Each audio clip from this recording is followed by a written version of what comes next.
Hey, this is Douglas, also known as UAP, of the UAP channel. It seems we've made Bloomberg with the investigations that I've been a part of almost since the very, very beginning of this. And you'll see why I'm saying that this Bloomberg article, the first that I know of from mainstream to recognize this research, does mention some of my work. And so we'll get to that. They get a lot of stuff wrong. Uh, I would never be hired by Bloomberg, probably ever. I don't know. But they don't appreciate the type of research I think that we do here. I don't know. I don't want to sell it short, but they get a lot of stuff wrong. I have to correct it. So first of all, inside the Tartarian Empire, the QAnon of architecture. Well, it's an interesting, catchy headline, I guess, but I have refrained from calling it Tartarian because I don't know that. I know that the maps reference Tartary, but for the continent of North America, Tartary and Tartarian isn't really mentioned as much. But for Asia, certainly there has been the Tartarian Empire, as it's called, that has been scrubbed from many encyclopedias and things. You'd have to go back. I think Britannica has something about it from an encyclopedia set that I have from the I think it's the late 60s or early 70s. And QAnon has nothing at all whatsoever to do with this. QAnon is Q to me is a big empty hole with a twisted tail coming out of it. That's what Q is to me.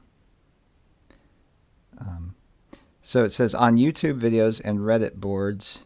I haven't been on Reddit, but I'm sure my stuff has adherents of a bizarre, why is it bizarre, conspiracy theory argue that everything, not everything, you know about the history of architecture is wrong. Almost everything, though.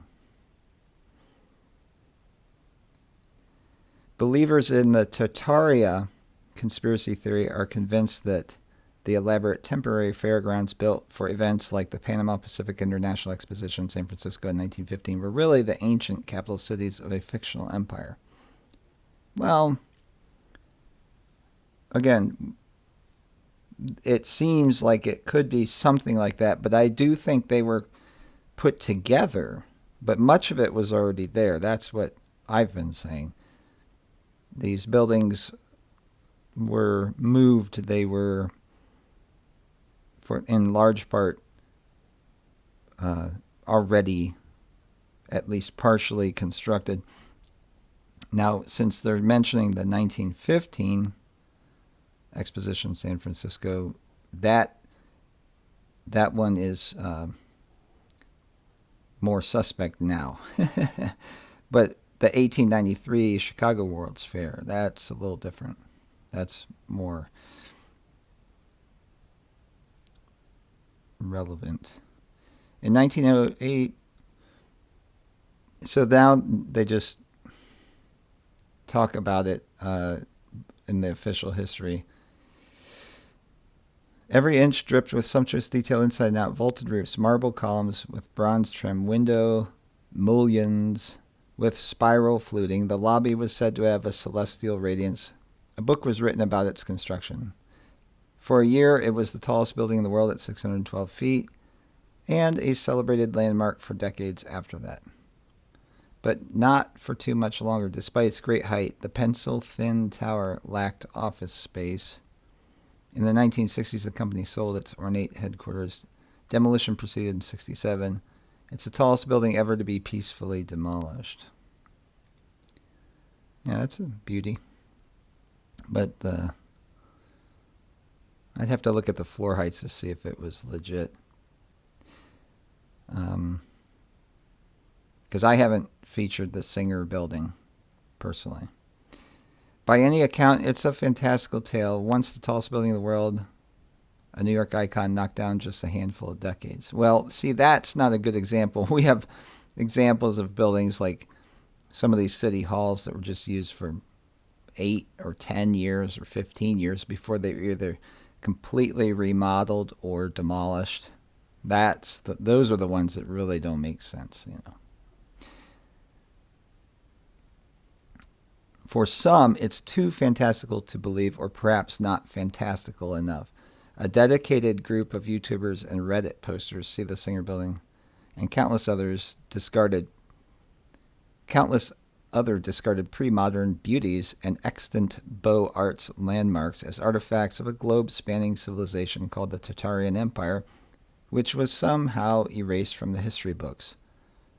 Well, it was. I can show you the Encyclopedia Britannica mentioning Tartaria, and then show you the Encyclopedia Today not mentioning Tartaria in the same way at all.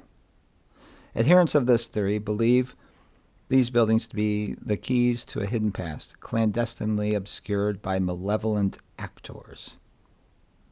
Yeah, pretty much you nailed that. Who, why, to what possible end? This is always this way. When you discover that you've been lied to, people attack you. Well, why? Well, what's the truth? What really happened? I don't know. Hey, I just figured out that we've been lied to. I don't know what the real story is yet. We're figuring it out. Just calm down. Hey, just calm down. Back off a little bit there. Getting a little too excited. As in many other more high-profile conspiracy theories, that term, conspiracy theory, as if it can't just be a fact. It's fact. This Baroque fantasy. No, we're saying the fantasy is the Baroque in history. There you go. Doesn't offer much in the way of practical considerations. Oh, really? Logic. Oh, really? Or evidence. Oh, really? But it's grounded in some real anxieties. Oh, so now it's a mental illness. Thanks, guys. Whatever. Piss off. Pointing towards the changes wrought by the modern world in general and modern architecture specifically, and rejecting both. Well, that's our right. And I reject your attitude and tone, Mr. Article Writer. Tartaria rises. Well, again, I'm not saying it's Tartaria all the time. Tartarian-themed content is produced for YouTube videos that get picked over on Reddit. The subreddit, Tartarian Architecture, which began in December 2018, has, there's a 33 dropped right there. 3,300 members. So you know who's writing this article. Though not everyone who posts and comments appears to be a true believer.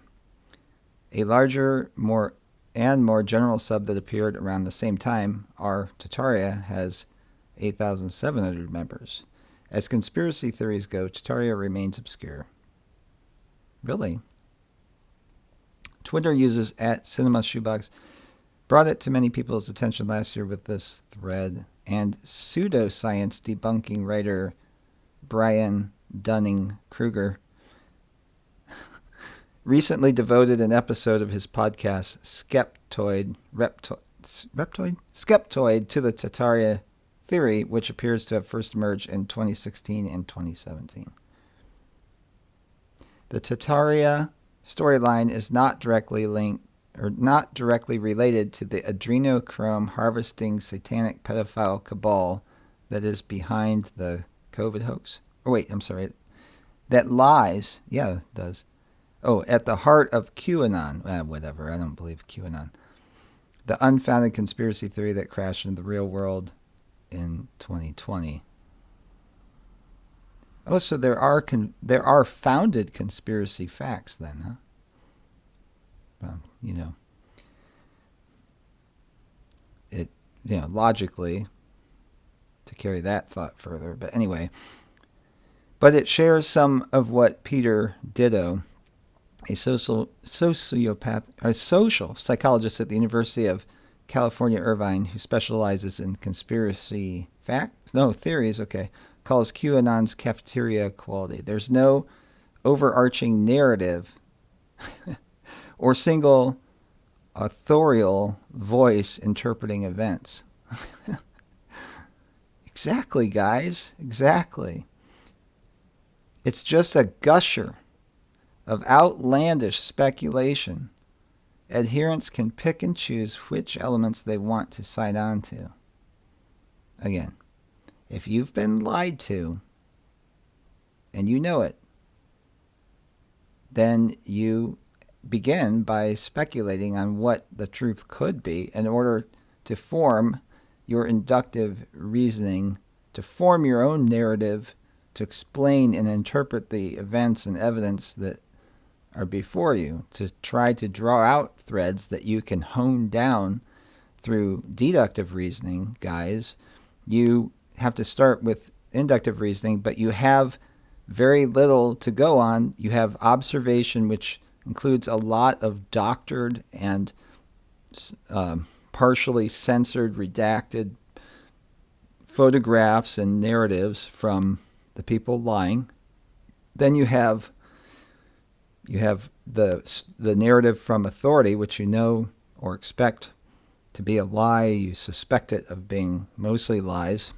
Then you have a very limited amount of personal experience. So you have to speculate.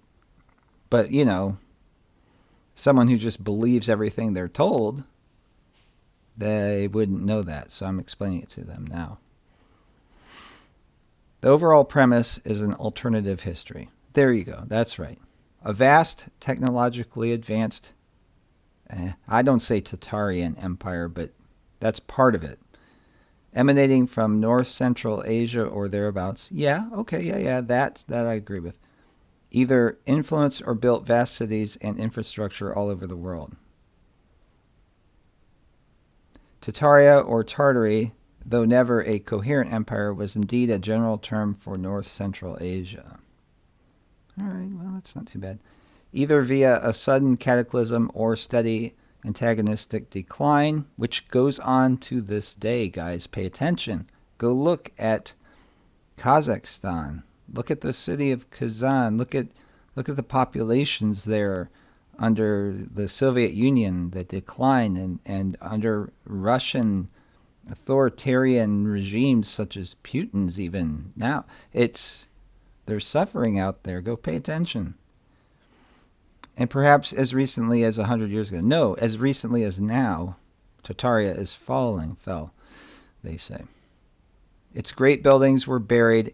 They're being buried now, but they're being torn down now, and its history was erased. After this great reset, the few surviving examples of Tartarian architecture were falsely recast as the work of contemporary builders who could never have executed buildings of such grace and beauty, and subjected them to clumsy alterations. Well, that is exactly right. They got that right. Congratulations. That's good. I think that it was one worldwide civilization. Yes, says Joachim Skaar, a 26-year-old Norwegian who runs the Tartarian Meltdown YouTube channel. It was all based on unity, oneness, peace, love, and harmony, which we don't see in today's society. Yes! Congratulations, Joachim Skaar. You nailed it. You got it, man. I love that. That's a good quote. There's an arch traditionalism present in the theory, too. The pre-modern buildings that we venerate are sometimes said to be more than 1,000 years old. Correct. The same people that built the Capitol in Washington built the pyramids in Egypt, Skaar says. Well, that's speculative. Very speculative. But it's got the general idea there, kind of. Yeah. I'm sure it's quoted, kind of out of context, so nothing against him. Reached at his recording studio, Skaar, who works as a plumber, is not an architect or historian, but he has strong opinions on both disciplines. All right, guys. Okay, I got to stop. I'm talking to the author here. What is the author's name? Let's get that right away. Zach Mortiz. Okay, Zach. Dude.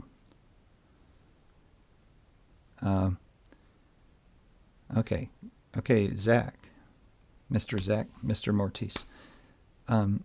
When you were talking about an alternative history, if you go to the training and teaching and indoctrination of the narrative that is being questioned, being well versed in that narrative does not offer much benefit for the auditing of it. You don't have an insider audit, you have an outsider audit. And why not a plumber? Why not an electrician or anybody who approaches it with a different viewpoint? That's very valid. Hey, if the analysis doesn't hold water, it's not going to go very far.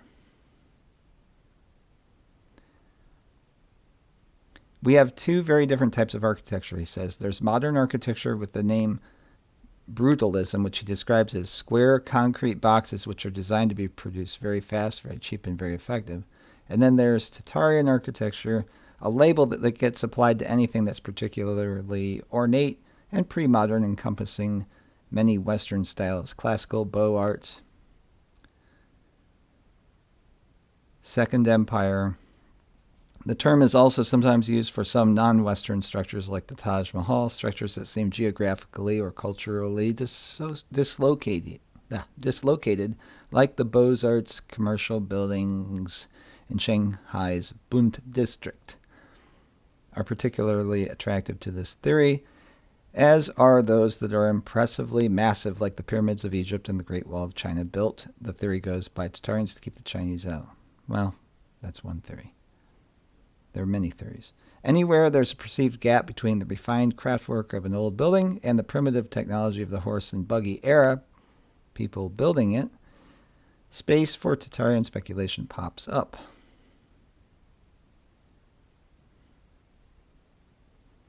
Built in the 1920s, the Hong Kong Shanghai Bank was one of several ornate Western-style commercial buildings in Shanghai's Bund district.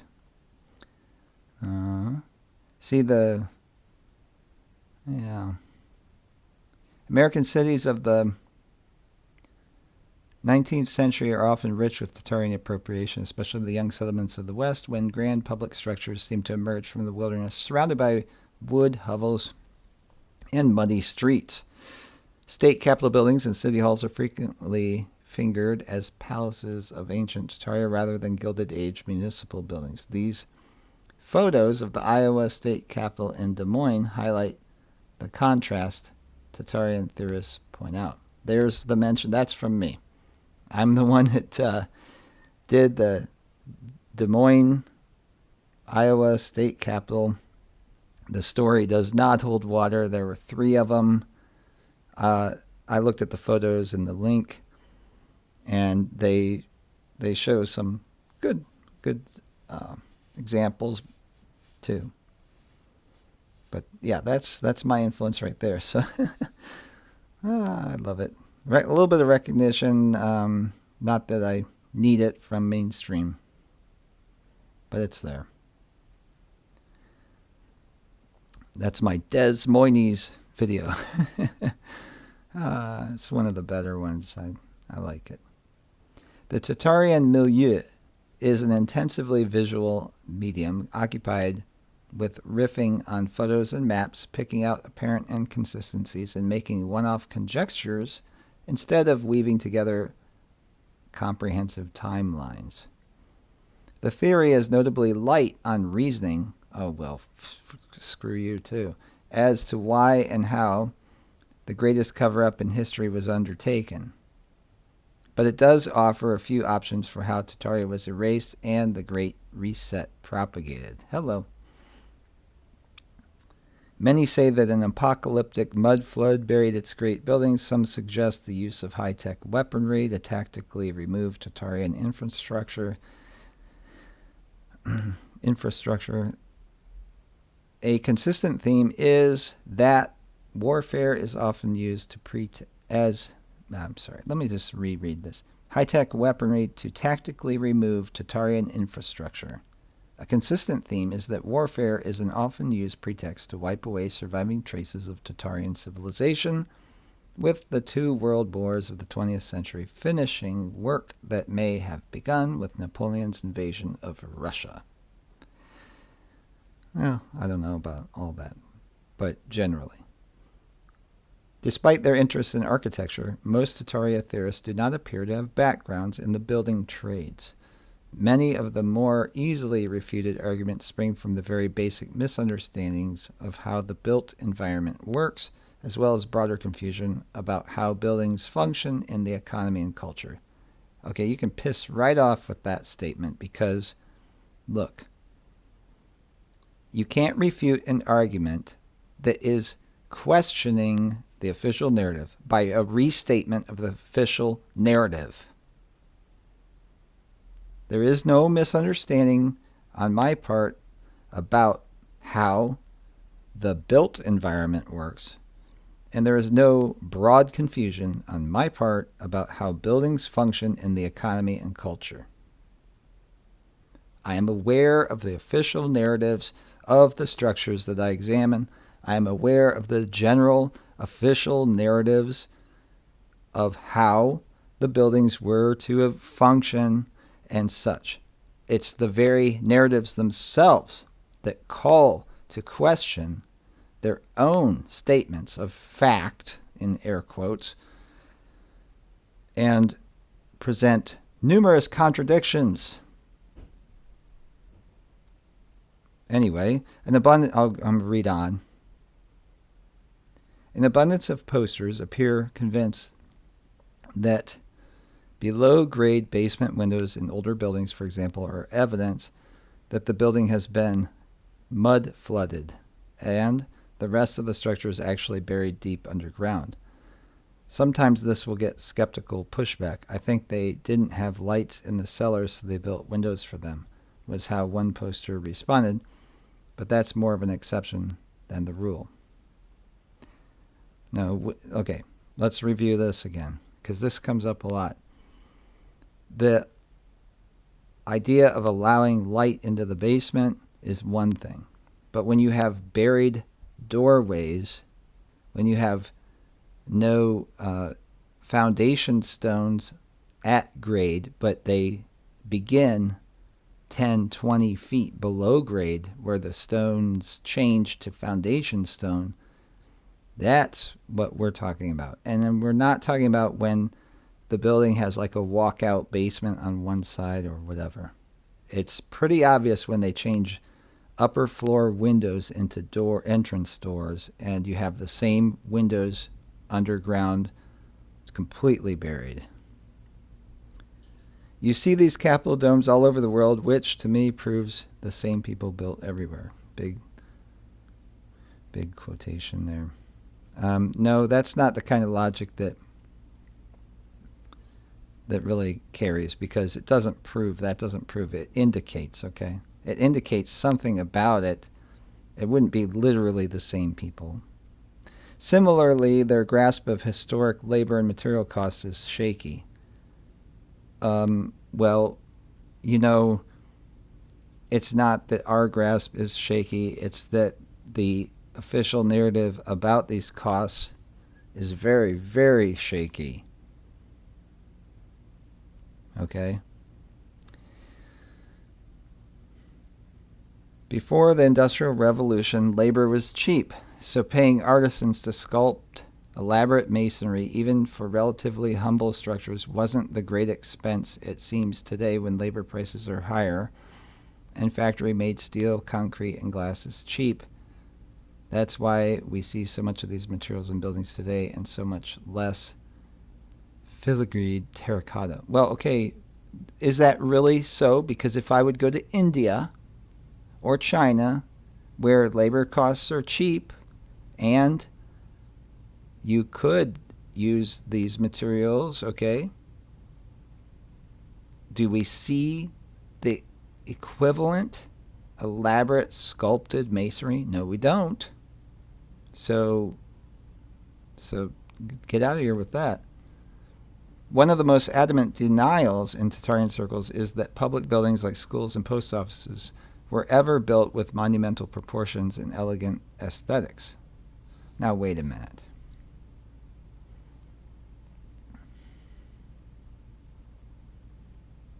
I don't even know where that's coming from. They sneer at the wedding cake topper Second Empire buildings designed by Alfred Muley after the Civil War, for example. How many stamps did you sell to build yourself a post office like this, says popular Tartarian YouTuber John Levi in one of his videos. Absolutely ridiculous. The post office has always struggled. He has more than 100,000 subscribers. He does? Some of this confusion is unfamiliarity. Muley's U.S. Customs House and Post Office in St. Louis, for example, was a huge federal project built to process the mail of 10 states and 4 U.S. territories, not a neighborhood letter depot. But beyond that, there's a broader refusal to believe that public architecture could ever have been built in an atmosphere of generosity and abundance.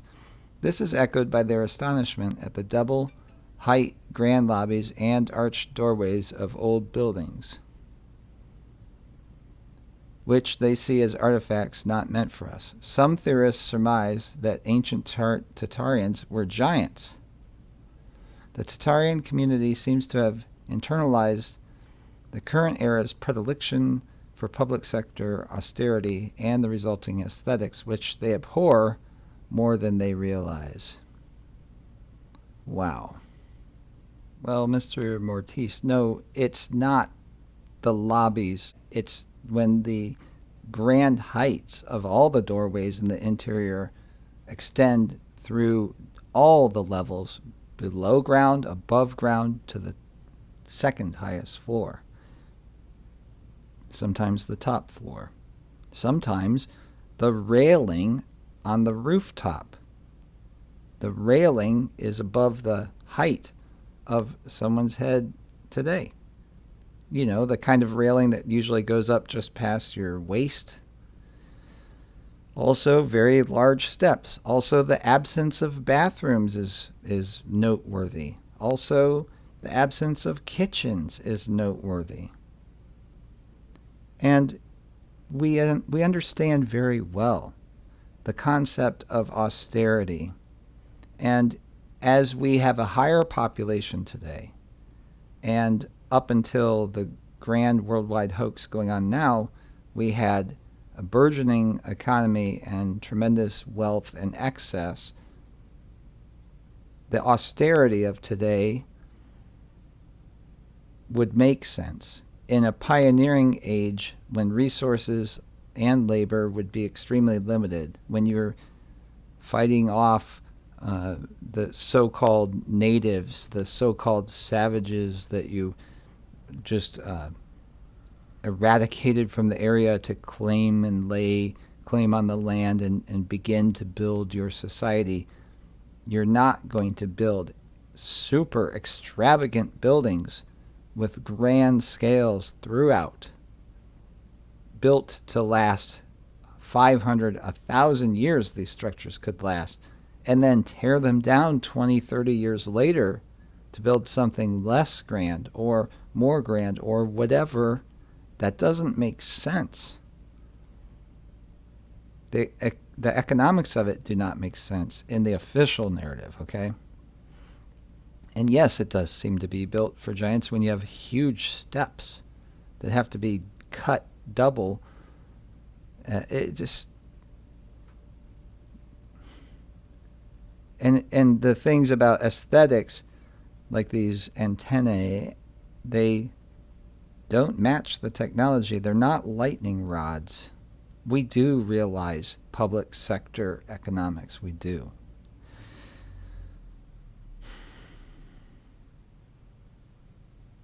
The Chicago Federal Building in Chicago, which boasted a dome larger than that atop the U.S. Capitol, was raised only 60 years after completion. Well, 60 years, that's almost reasonable when you... But there are examples when it's like 13 years or 20 years. That's the stuff that I get interested in.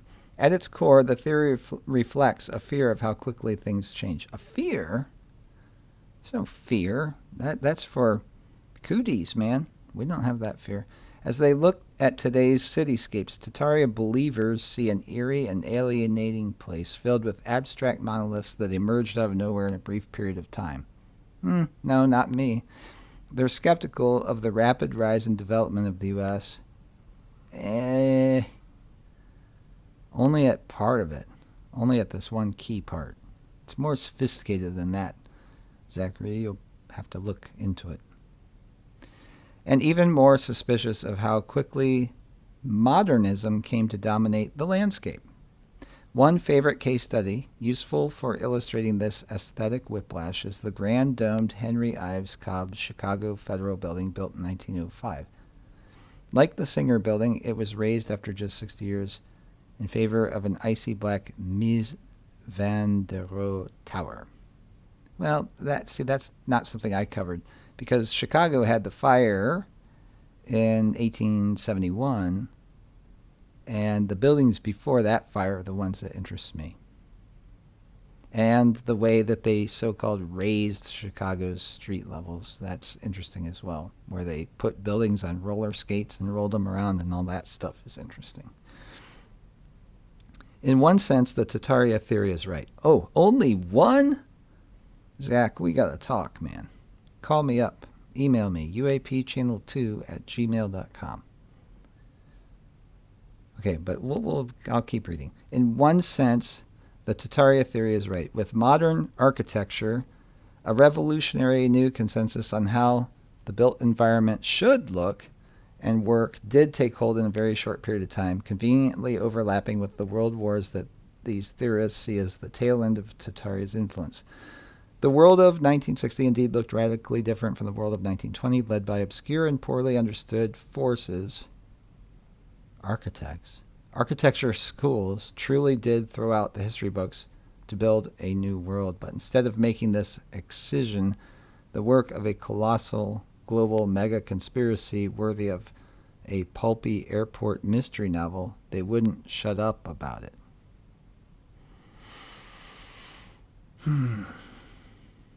In the Tartarian worldview, we're a society that doesn't properly understand or value the built environment because we've been misled about who really built it.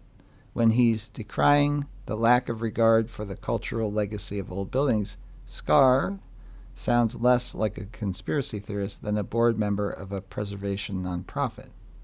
Yeah. The problem is that people don't recognize these buildings, he said. They walk past them all the time, and they're fascinated, but they don't think any more deeply about it. They don't know what they're looking at because they have been told something else. Exactly. Good. That part's really good. I commend Mr. Zach Mortis for that. In search of a fabricated empire.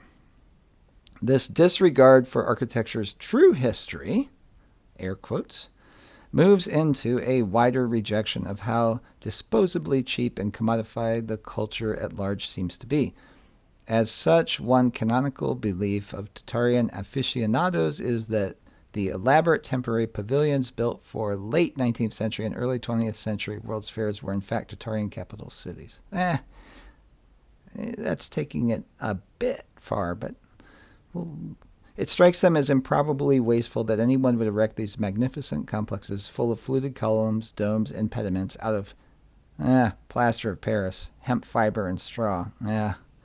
Was done for the 1893 World's Fair in Chicago. In Tartarian lore, these sites were ancient monuments that were co-opted to teach a falsified history of the world and make a few bucks selling popcorn and Ferris wheel rides. No, they didn't make money. That's the thing.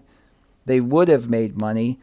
It absolutely, definitely would, especially if you let it run at least 2 years or 3 years, or, God forbid, keep it in place through today. It would be an absolute wonderful, forget about Coney Island. It'd be like Disney World, except way better. Disney World is built out of fiber and plaster of Paris by comparison.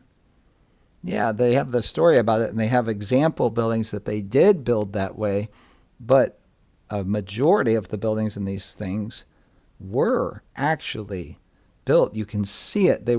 It's not a trick. They were actually built with the best of materials. And yes, then they were demolished to erase the handiwork of the real builders. Yeah, exactly. In pointing out the eradication of ancient culture by expanding imperial power, Tartarian believers again stumble on something real, but they scramble the protagonists. In the European colonial era, Western nations fanned out over the globe, subjugating and destabilizing numerous non-white civilizations and building many examples of what's now considered Tartarian architecture as a celebration of these victories. But when YouTuber John Levi marvels at the Hong Kong Shanghai Bank and the rest of the 1920s banking infrastructure built along Shanghai's Huangpu River, he doesn't see the wealth-extracting handiwork of a rapacious 20th century empire. In the Tartaria verse, these are the stately remnants of a far older and more benevolent one. The theory posits that only Tartarians, not British bankers or Belgian rubber barons, could move culture like architecture across geography. Were Belgians rubber barons like Ford, or robber barons like Getty and so many others? You see these Capitol domes all over the world, which to me proves that the same people built everywhere, says Skaar. Yeah, I mean, we're told that Carnegie and the robber barons of old were the same people who financed and built everything. Like Carnegie, they said, paid for over, I don't know how many thousands, well over 1,000 pipe organs to go into these tiny places out in the middle of nowhere all over the world. Is that as believable or more believable than a previous society that existed all over the world and the technology and use of pipe organs was used across almost all cultures? I mean, who would have designed the pipe organs? They were unique to the buildings. They require, you can't send out pipe organs mail order. I mean, they have to be custom designed. Anyway, you see these bastion star forts are another building type that Tartarians are obsessed with. They often point out that these cannon-resistant military fortifications, popular in the 16th and 17th centuries, are found all over Western Europe, like Portugal and the Netherlands, but also quite mysteriously far away in Asia, Sri Lanka, etc.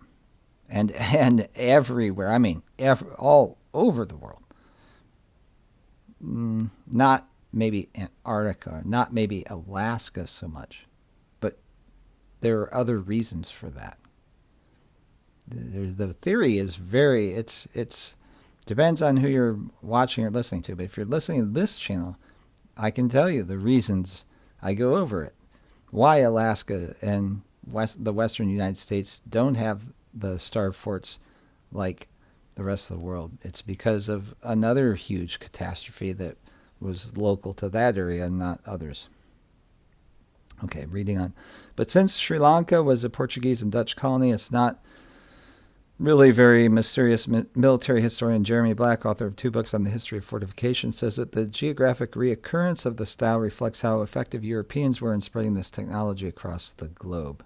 Okay, well, if you're calling it a technology and that it was effective, okay, then you need to show examples of how these forts worked. Because when I examined, for example, it was a fort near Niagara. It's not called Fort Niagara. It has a different name. But I did a video on it. And that fort, whoever possessed that fort, lost. The fort was a piece of crap. It was less than useless. If you had your forces outside of the fort, you were guaranteed to win, whether it was the British or the revolutionaries.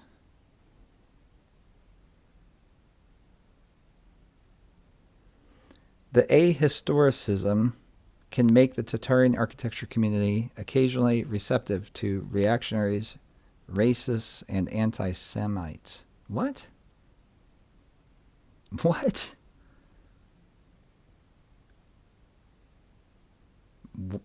What? I have no idea what he's talking about here.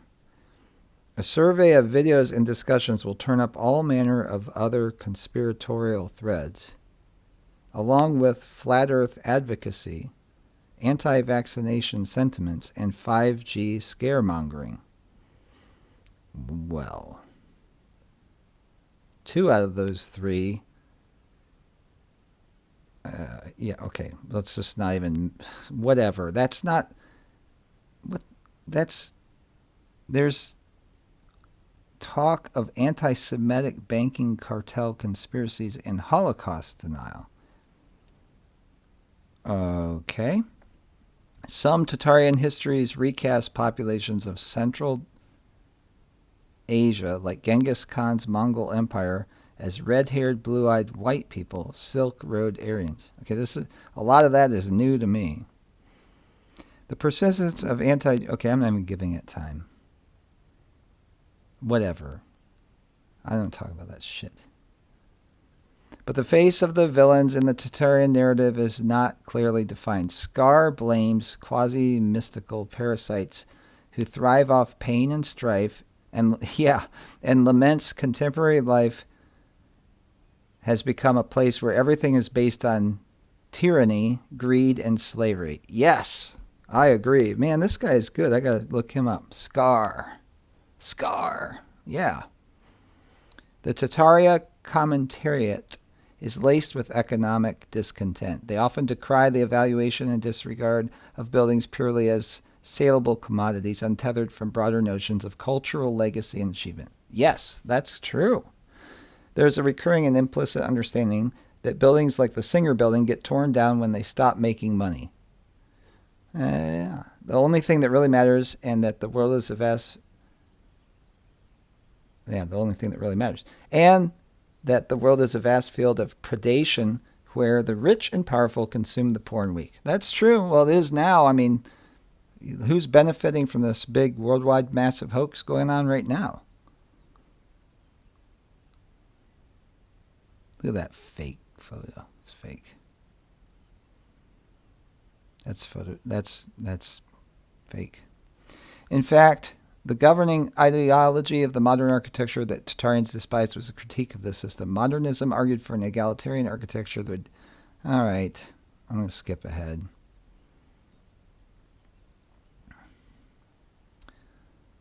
Minus the weirdest stuff, the global mudflood, the ancient energy weapons, the vanished race of giants, the Tartaria theory is just an extreme form of aesthetic moralism. The idea that the traditional architecture styles are inherently good and modern architecture is the product of degenerate culture. No, that's a tiny part of it. And the weirdest stuff is the more interesting part of it. And ancient energy isn't just weapons. That's the tiny part of all the ancient technology and energy stuff that is interesting, that we're just beginning to uncover, and there's definitely something there. Definitely. Did you know that atmospheric energy has tides? Mr. Mortis, I'm talking to you and the readers of Bloomberg. I'll just repeat it. Did you know you can harvest atmospheric electricity? Nikola Tesla had patents about it. The atmospheric electricity increases in voltage with altitude, and it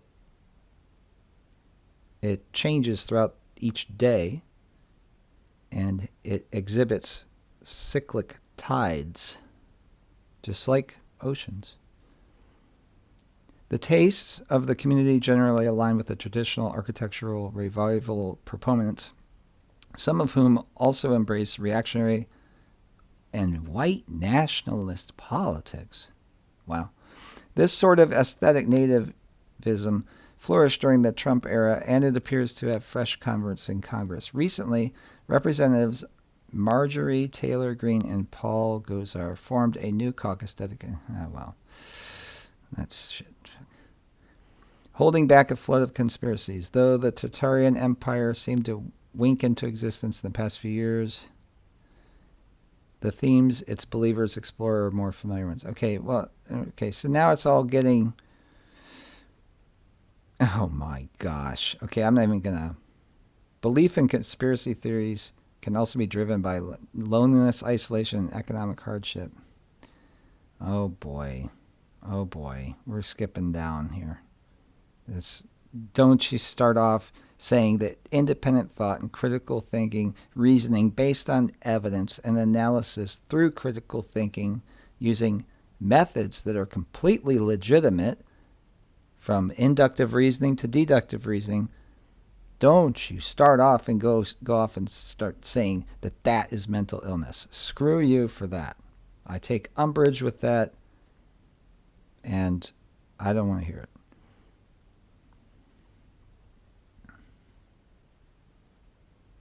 The internet has made it easier to disseminate misinformation. Is he talking about the worldwide massive hoax being perpetrated by a very organized, planned, and deliberate conspiracy fact? Or is he talking about the independent research that people do? Polarization and a lack of trust in government. Yeah. I mean, if you have complete blind trust in governments are the biggest criminal organizations that have perpetrated the most number of murders in history across the world, according to their own admissions. And you want to say that there's something wrong with lacking trust in what you're told by these authorities who are known liars? Polarization and a lack of trust in government and institutions creates a feedback loop where leaders can't solve problems because their political bases are too narrow, and the resulting failures engender more distrust. Oh, so you're going to blame the victims here. All right.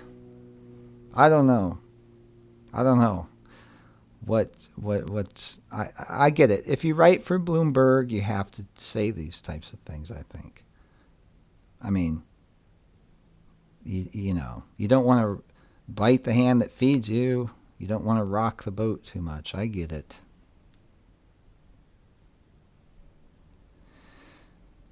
Despite a spike in media attention, there's not much evidence that conspiratorial thinking is more common now than in years past. Is there something wrong with... Well, okay. Are you talking about the conspiratorial thinking by the authorities who have the resources and the ability to censor videos? I just had one censored by YouTube. You know, that I'm a single person. You know, I don't do conspiratorial thinking. I do critical thinking. The conspirators are the ones in charge who... Do they not talk to each other? Yeah, they talk to each other. Oh my gosh. Conspiratorial thinking, it's a fact. There are conspiracies. But he's talking about the independent researchers as if it's a problem that we think. But technology can make these currents of collective delusion more powerful and harder to ignore. Oh my gosh. I don't like the way this article is closing out. The basic human desires for community, stories, and then parentheses, the more outrageous, the better. What is this like, you know, the world news when they talk about if it bleeds, it leads, and they have these very real people with these very real problems that just go along with the official narrative that's being rolled out in unison, word for word almost, across every so-called independent news outlet. That's not a conspiracy. That's not outrageous. I mean, it's not community, but they are stories, news stories.